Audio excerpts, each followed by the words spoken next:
In this video, I wanted to share how you can actually make money on Etsy as an event planner. And I really wanted to share this because there's so many event planners I know who they're working with clients, they're doing different things, but they're always looking for additional revenue streams. And this is an opportunity for you to actually take advantage of this. Hi, I'm Jody Ann Rowe, founder of the Event Certificate, and I work with event planners and wedding planners that help them up level their marketing. If you're struggling to find leads online, don't hesitate. Stop Googling for advice. Just come on over eventcertificate.com and let's have a chat. So today I actually want to share some ways that you can make money on Etsy. I'm going to give you 3 tips on how to actually find a profitable product for Etsy, as well as I'm going to list some of the top selling products that's on Etsy for 2021 that we're doing really well in the event and wedding space that you might be able to actually capitalize on. So for those of you who know me, or you're familiar with my template shop, I have a template shop, eventplanningtemplates.com, and I actually started my template shops first on Etsy, right? I was selling on Etsy first, and then when Etsy became successful, I decided to move it out onto its own platform because it gave me more flexibility. I had more control over seeing who my customers were and communicating with them. So if you are not looking at Etsy right now, it's an option you want to explore because Etsy is a really good platform because they have an existing marketplace. What that means is that you don't have to go find clients. You can just go on Etsy, list your product, and Etsy has a marketplace of shoppers who are looking for products, and that's how they discover you. So I want to share 3 tips first for actually selling on Etsy to ensure that you're profitable and successful. So the first thing that you want to do is that you want to actually do research to find a high demand and popular product or niche on Etsy. What do I mean by that? Well, you don't want to just think up something that you think would sell really well and then go on Etsy and start selling it. Do some research to make sure that you have evidence to support this. Look on Etsy, see what's trending, see what's popular, look at what's popping up in their searches. Maybe you have an idea for a certain headband that someone can wear on their wedding day, right? Go on Etsy and search wedding headbands and see what comes up. Look at the different sellers who come up. Look in their store. Look and see if the headbands are selling, right? Are the headbands selling? Do they have multiple products? How long have they been on the platform? Do they have a ton of sale? These are good indicators that this would be a good product to sell. Even if it's within the niche, but a variation, it might be something that customers are actively seeking. So this means that you're already setting yourself up to be profitable, right? Because you're putting yourself in a position where you're about to sell a product that people are demanding, and that's where you want to be. Now, tip number 2 is that you actually want to open a shop and list your item. So once you have the product figured out, once you figured out that there's good demand because you've done your research, open an Etsy shop. It is free to get started on Etsy. Etsy doesn't charge you to open a shop. What they actually charge you for is they charge you to list the item. So to list each item is 20 cents. Now this might change at some point when you're watching this video, but as of this video, it is 20 cents to list an item. Now, I know people that will complain. They'll be like, that's a lot of money. Etsy's charging me 20 cents to list an item. I don't know about you, but 20 cents to be able to list an item and have someone else do the marketing for me is pretty low. So think about that the next time you think about not listing on a marketplace. Yes, there's going to be an upfront cost. Yes, they're charging you, to list or a listing fee. But if you don't do that, the other option is you'll have to go out and market on your own. Think about if you had to run your own Facebook ad, run your own Instagram ad, hire someone to create those ads for you, or if you had to be on social media and Facebook groups all the time promoting your business, the time and the cost of that. Is that now worth 20 cents? I bet you it is. Now, Etsy does also charge a fee once you sell. Like they'll charge you a percentage of the fee, which is to process the payment. And that varies depending on your payment method, I believe, but look into that. So there's also that. But if you sign up with any other payment processor, they will also charge you. So if you sign up with Moneris or Stripe or whichever one, you'll also will have to pay a payment fee. So that's more or less standard. And what I always recommend is you just want to factor that into the cost of your existing items. The other thing you want to look at is number 3 is you want to optimize your listings. So once you've found a really good product, once you've listed that product for sale, you need to optimize your listings on Etsy to ensure that you're actually going to get sales. What does that mean, optimize it? Well, it means that you need to be put in the title and tags and photos, all the things that will get clients into your shop.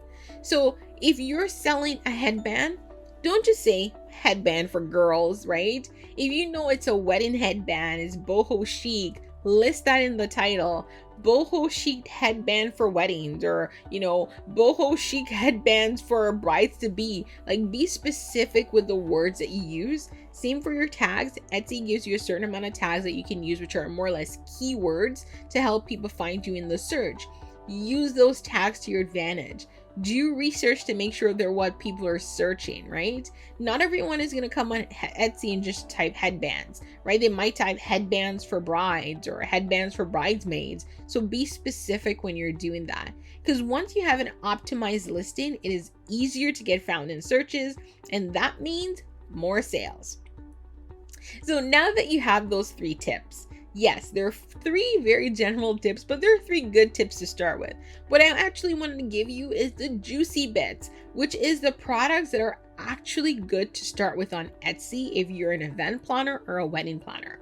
So I had a look at Etsy's 2021 sales, the shops that did really well, the items that they sold, and the areas that they were in. And I pulled out the ones that were unique and specific to event planners and wedding planners. And I'm going to list them. So get a pen, get a paper handy, or maybe you want to pause this video and do all of that, in some Evernote or something else, but get ready.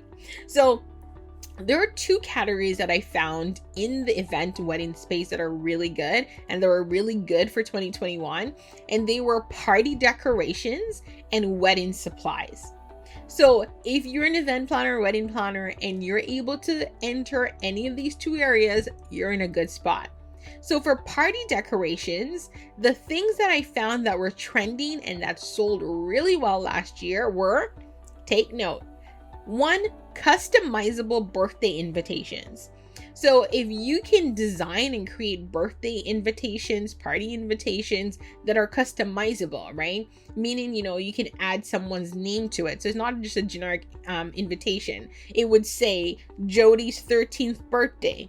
I wish, something like that. So it's customizable. Those worked really well.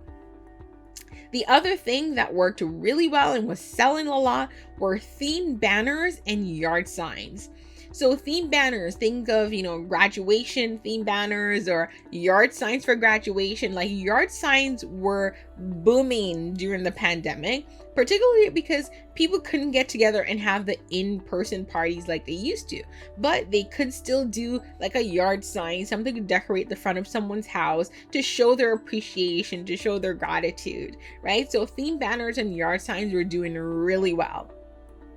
Number 3 in party decorations that were doing really well were cake toppers. So custom cake toppers.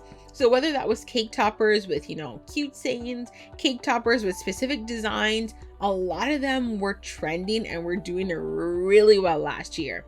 Now I know a ton of you wedding and event planners, you're very creative. You have like the crew cut machines and all the things that can make all the things. Use them for other purposes like this one, right? They're great things that you could, if you're already creating this, you could create them and list them on Etsy and be making some extra money.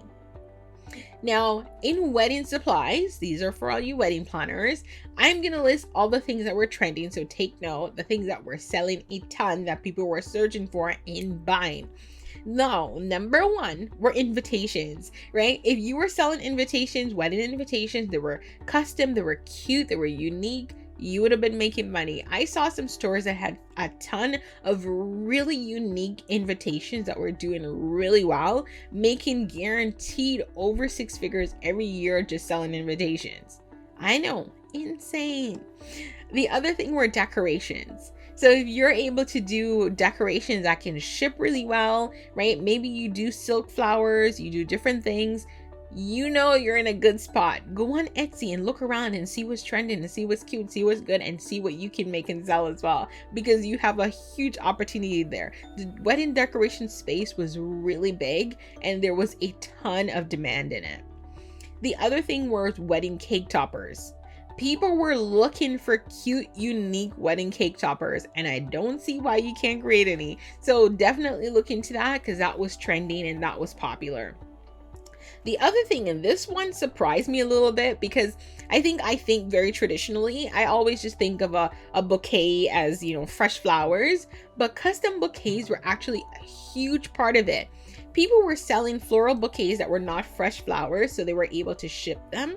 The other thing I saw was someone was selling a button or brooch bouquet that was so stunning, and it was essentially brooches or buttons with all the diamonds and stud. So it was just so gorgeous, and it was a popular top item on Etsy. The other thing, and this one came at no surprise, because one of the things I will recommend to my clients is I tell them they can put together a recommendation booklet or guide for their newly booked couples. And this is one of the things I tell them to include often is gifts for bachelorette parties. And that was a big area on Etsy. More specifically, bachelorette party invitations and games were also huge. And these can also be electronic. So this is one that you could create something that you don't even have to do any shipping on. So you could create party invitations and games and make them downloadable, and you could have just a digital store. So you're not doing anything except listing the item, relisting as it sells, and that's pretty much a passive business. So if you're looking for different ways that you could actually make money on Etsy as an event planner or a wedding planner, definitely look into this. I gave you 3 tips as well as a ton of recommended product options that you can start with. Now, if you have any questions, drop them down below and let me know. And of course, don't forget to hit that subscribe button.